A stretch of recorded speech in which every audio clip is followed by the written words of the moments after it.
ಮಂಗಳೂರಿನ Kankanadi father Muller medical ಕಾಲೇಜಿನ ರೋಗಶಾಸ್ತ್ರ ವಿಭಾಗದ ವತಿಯಿಂದ ಗೈನೆಕ್ ಆಂಕೋಪೆಥಾಲಜಿ ಎಂಬ ವಿಷಯದ ಕುರಿತು ವಿಚಾರ ಸಂಕಿರಣ ನಡೆಯಿತು. ಆಸ್ಪತ್ರೆಯ ಕಾನ್ಫರೆನ್ಸ್ ಹಾಲ್ನಲ್ಲಿ ಕಾರ್ಯಕ್ರಮವನ್ನು ಹಮ್ಮಿಕೊಳ್ಳಲಾಗಿತ್ತು.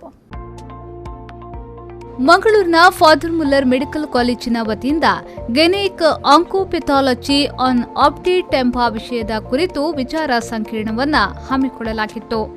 ಆಸ್ಪತ್ರೆಯ ಕಾನ್ಫರೆನ್ಸ್ ಹಾಲ್ನಲ್ಲಿ ನಡೆದ ವಿಚಾರ ಸಂಕಿರಣವನ್ನು ಕೋಲ್ಕತ್ತಾ ಟಾಟಾ ಮೆಮೋರಿಯಲ್ ಆಸ್ಪತ್ರೆಯ ರೋಗಶಾಸ್ತ್ರ ವಿಭಾಗದ ಹಿರಿಯ ಕನ್ಸಲ್ಟೆಂಟ್ ಡಾಕ್ಟರ್ ವಿದ್ಯಾಮಿದಾ ಅವರು ದೀಪ ಬೆಳಗಿಸಿ ಉದ್ಘಾಟಿಸಿದರು.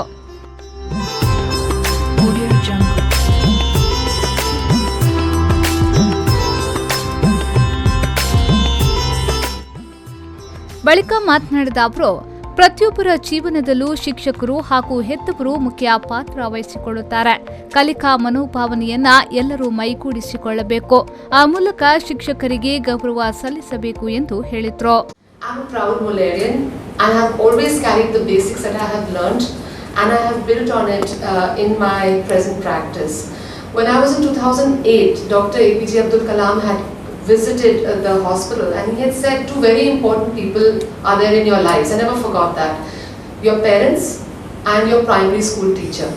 But I feel in the life of a pathologist, this is where you do your MD from, and your teachers during your MD, the management, how they support you, are very, very important in shaping your career as a pathologist.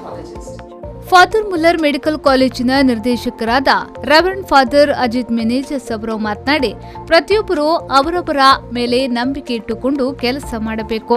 ಪ್ರತಿಯೊಂದು ವಿಷಯದಲ್ಲೂ ಆಸಕ್ತಿಯನ್ನ ಮೈಗೂಡಿಸಿಕೊಂಡಾಗ ಮಾತ್ರ ಜೀವನದಲ್ಲಿ ಸಾಧನೆ ಮಾಡಲು ಸಾಧ್ಯ ಎಂದು ಹೇಳಿದರು. This pathology department has encouraging this interdisciplinary conference. Definitely management will support such things, and also our chief of research is there always telling us publish or perish, publish or perish.